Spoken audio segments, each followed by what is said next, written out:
Welcome back to Kerbal Space Program.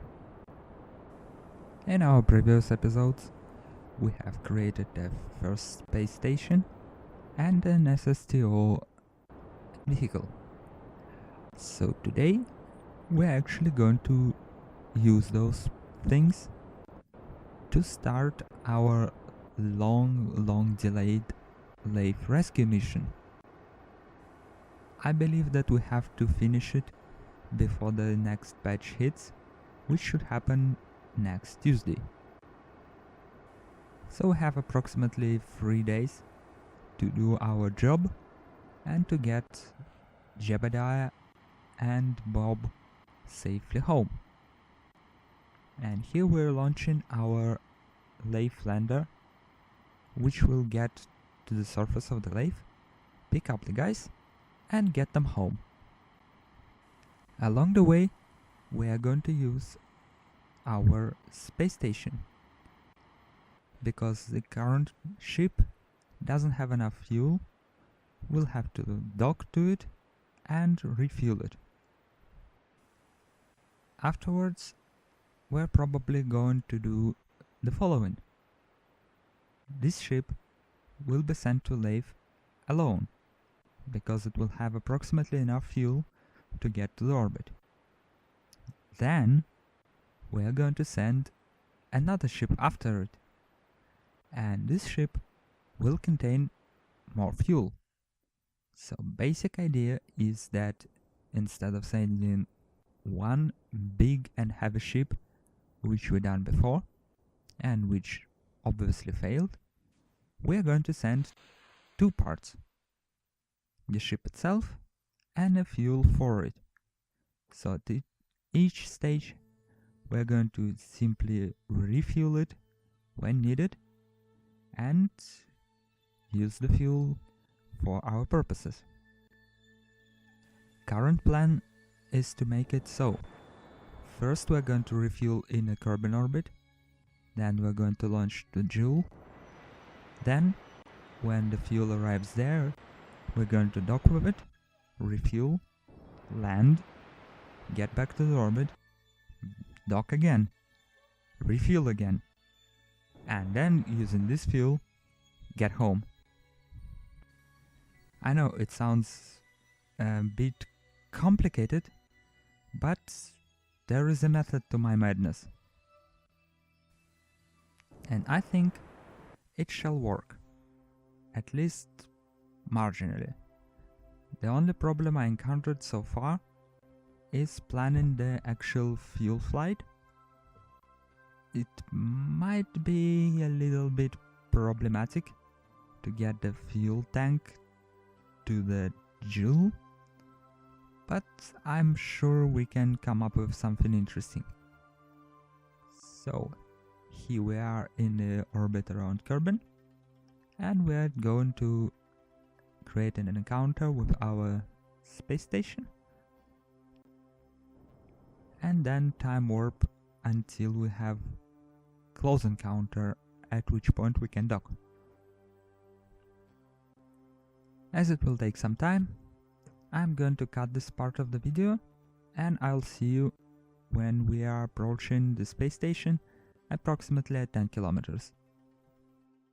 Welcome back. Here we are on our close approach. I think we're going to do one more orbit and then we are going to dock with the space station and refuel. Yes, here we are. Our closest approach is approximately 9 kilometers or 10 kilometers. And now we are going to create a maneuver node to tweak it a little bit and make sure that we are getting as close as possible. I was mistaken. Our closest approach was 25 kilometers. And here we are creating a closer approach, which will be 10 kilometers this time. I'm pretty sure.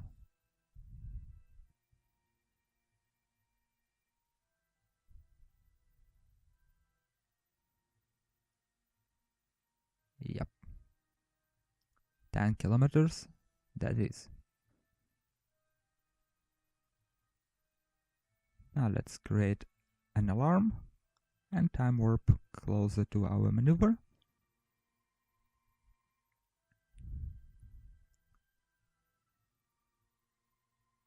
And execute it. Nothing fancy.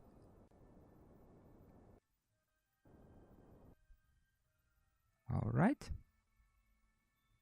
And now we can start our usual docking procedure. So we're going to get to our closest approach. And just before it, we are going to kill our lateral velocity and start burning directly to the target.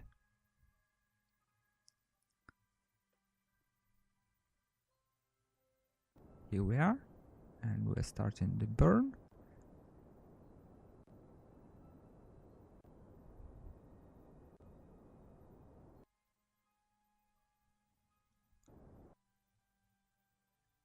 And 0.1 meter per second is good enough for me.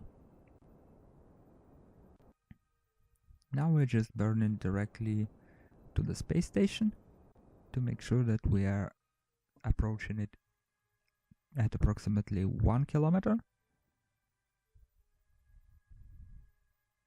And we are going to continue the same procedure here. Once we get close enough, we are going to kill our lateral velocity and then burn again in the direction of the station.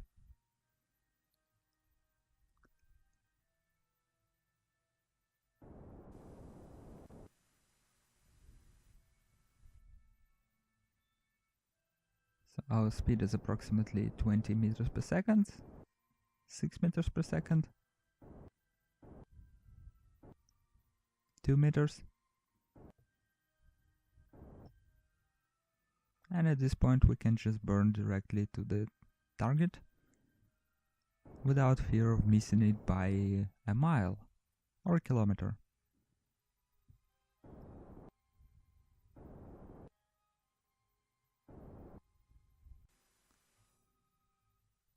Let's directly turn retrograde to make sure that we can slow down as soon as we get close enough. And there it is, 400 meters away, 350, 300, 200, and it's time to burn, to make sure that we don't overshoot.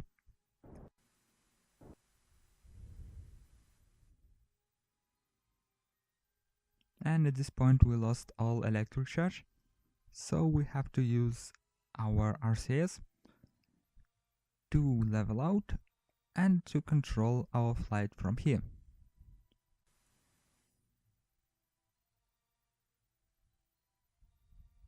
Fortunately enough, we are managing to do it without any issues, and it's time to do the final burn in the direction of the space station.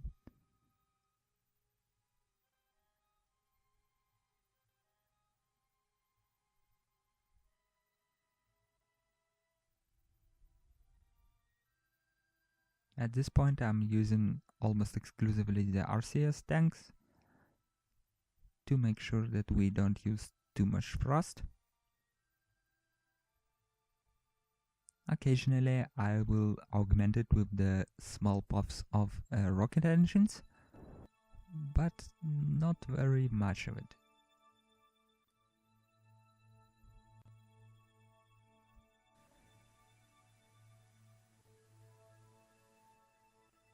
Here we are at 85 meters away from the station, and we're starting to circle around it and to trying to get to the docking port to which we want to dock.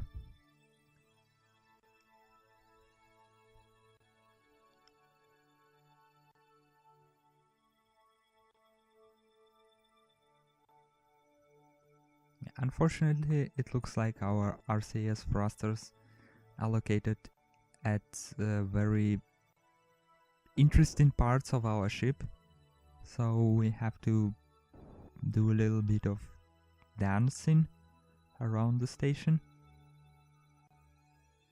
And at some point we are going to cross into the night side, and it's going to be kind of hard to see what is going on. I'm going to try to raise the brightness of the video, but I'm not sure if it will work fine or not. We shall see.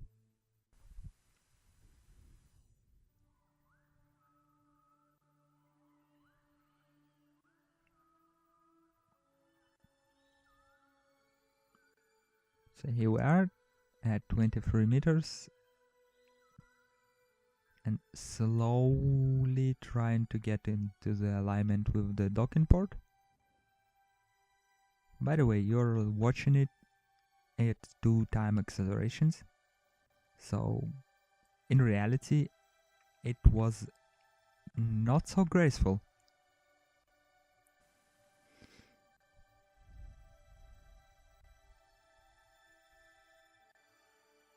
So here we are turning into the alignment with the docking port, and we're crossing into the night side.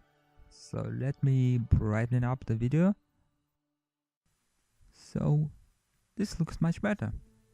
We can see things, and yeah, I wish I had this when I was actually docking. Then it would take a little bit less time, and I wouldn't have to rely purely on holding my mouse over the docking port,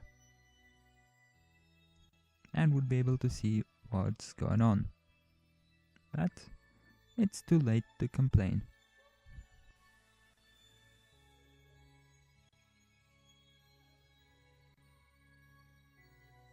So our alignment procedure goes a little bit wonky, mainly because the RCS thrusters are located in some interesting places.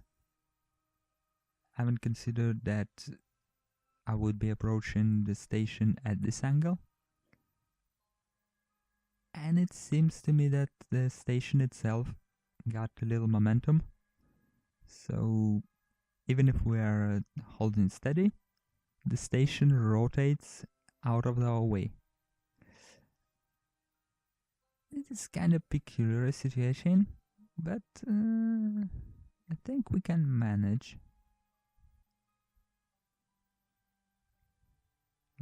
Of course I know we can manage because I've done it before and commenting over the recorded video. So we're getting closer still.